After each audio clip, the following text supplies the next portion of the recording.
역시도 이 반도체 클러스터에 대한 좀 질문을 드리려고 하는데요. 기본적으로는 경기도가 반도체의 클러스터를 통해서 반도체와 첨단 산업의 경쟁력을 높여야 된다는 거에 동의를 합니다. 그게 곧 또 대한민국의 경쟁력이 될 테니까요. 근데 하지만 여기서 좀 논의해야 될 게 크게 한 두 가지 정도는 더 있다고 생각합니다. 방금 유호준 의원님께서 말씀해 주신 것처럼 이 사회적으로 어떤 부정이라든지 불평등이 일어나지 않고 이걸 잘 화합할 수 있는 게 중요하고요. 또 한 가지는 현재에 필요한 것, 현재가 요구하는 어떤 수요에 맞춰서 공급을 하겠다라는 정책과 함께 경기도는 10년, 20년 후를 바라봐야 된다고 생각을 합니다. 저 먼저 후자에 있는 것부터 좀 질문을 드리기 시작하겠는데요. 26페이지에 보고해 주신 내용을 보면은 어떤 국가산단, 일반산단, 그런 어떤 면적에 대한, 공간에 대한 부분과 뭐 소부장, 팹리스, 또 전략위와 같은 어떤 기술과 산업에 대한 이야기도 같이 말씀해 주셨는데요. 지금 경기도 그 미래성장 산업국에서 가지고 계신 기본적인 생각은 어떤 공간을 만드는 게 집중이 되어 있나요? 아니면은 이 공간 안에 어떠한 산업들이 어떻게 구성되어야지, 또는 앞으로는 지금은 작은 산업이지만 이 산업이 더 커져서 경기도에 어떤 역할을 요구할 것인지, 어떤 좀 종합 계획에 대한 접근이 좀 있으신 건가요? 예, 저희가 존경하는 임창희 의원님 말씀대로 사실은 반도체 분야에 있어서 기본적으로 클러스터 조성을 통해서 사실은 이제 방금 우리 유호준 의원님께서 말씀하셨듯이만 경기도 내 여러 가지 이슈에도 불구하고 미래 먹거리 산업으로서 반도체를 키워야 되겠다라는 차원에서 클러스터 조성을 저희가 강하게 주장하고 있고요. 그런 차원에서 클러스터 조정이라고 보면 이제 뭐 예를 들면 R&D 분야, 그리고 소부장 분야, 그리고 팹을 통한 제조 분야, 이런 다양한 공정 과정들이 전주기가 엮여서 움직여야 된다라는 그 생각으로 클러스터 조정을 저희가 해놨고요. 그래서 뭐 성남이라든가 광교 중심의 뭐 R&D 제조 있고요. 그다음에 평택과 용인, 제주 이천 부분에 있어서는 제조로 연결되어 있고, 그다음에 화성과 오산, 이번에 저희 3기 소부장 특허단지 공모에도 제가 직접 가서 발표하기도 했지만, 그렇게 어우러진 생태계가 비록 일부 8개, 뭐 9개 시군에 해당된다고는 하지만, 그렇게 해서 클러스터 조성이 제일 큰 목적이고, 그리고 그게 공간적 구성이라고 말씀드린 이후에는 저희가 그 안에 사실은 인력이라든가 그 안에 숨쉬는 소부장 기업들이 같이 살아 숨쉬어야 된다고 생각을 하고 있습니다. 그래서 그런 콘텐츠 차원에서의 노력을 좀 이 안에 내용을 담아놨는데요. 네. 국장님 말씀하신 것처럼 클러스터라는 단어 속에는 그러니까 규모의 경제, 무언가 어떤 한 산업을 직접 함으로써 얻게 되는 경제적 효과가 있는 것과 함께 그 산업을 만들기 위한 여러 다양한 산업, 방금 말씀하신 것처럼 소부장이라든지 팹리스와 같은, 또 R&D와 같은 다양한 분야를 얼마나 경제적으로 효율적으로 조합하느냐의 이슈도 있습니다. 저는 사실 두 번째 이슈에 조금 더 관심을 가져야 된다고 생각하는데요. 초기에는 아마 공장을 크게 짓고 단지를 크게 만들면은 그것만으로도 큰 규모의 경제가 있을 겁니다. 현재 지금 대한민국 상황이 그렇죠.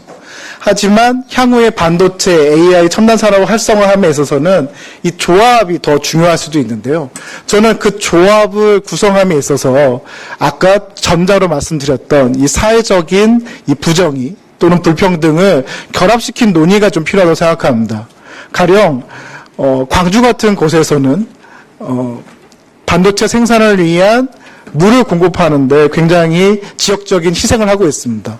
쉽게는 그렇게 할 수도 있습니다. 물에 대한 보상금을 높여주거나, 또는 뭐 이와 관련된 뭐 기부 형식의, 그러니까 어떻게 보면은 약간 소비성 자금인 거죠. 그렇게 지원할 수도 있겠지만 사실 그 지역이 원하는 것은 그것만은 아닙니다. 그 지역 또한 지역의 산업을 만들고 또 지역 내에 일자리를 만들어서 그곳에 사는 주민들이 그 자리에서 그곳에서 일하고 살아갈 수 있게 만드는 게 더 중요하거든요. 그런 측면에서 향후에 경기도가 미래 성장을 하기 위해서 어떤 조합을 할 때 그 조합의 구성 요소가 그러한 지역들, 광주뿐만 아니라 남양주도 될 것이고요. 그러한 큰 어떻게 보면은 31개 기초단체에서는 그리기 어려운, 또 경기도 많이 할 수 있는 저는 그러한 종합적인 계획들을 미래성장 산업국에서 준비를 해야 되지 않을까 생각이 드는데요. 국장의 생각은 어떠신지요? 예, 아주 큰 틀에서 제가 다시 한번 생각해 볼 만한 말씀해 주셔서 감사하다는 말씀 드리고요. 우선 반도체뿐만 아니라 저희 미래성장 산업국에는 뭐 벤처, 뭐 바이오, 그다음 모빌리티, 다양한 산업들이 있습니다. 그래서 그 다양한 산업들 간의 클러스터의 그림이 굉장히 좀 촘촘하게 이어져 있다는 말씀드리고, 그럼에도 불구하고 우리 한강 수계권이라든가 일부 부분은 그 부분의 혜택이 좀 많이 받지 못하고 있는 것도 현실입니다. 그래서 저희가 사실은 오늘 아침에도, 지난주에도 광주시에도 다녀오고, 저희가 그 정책 결정자 분들하고도 저희가 소통을 통해서 무엇이 필요한지 계속 소통하고 있다는 말씀드리고요.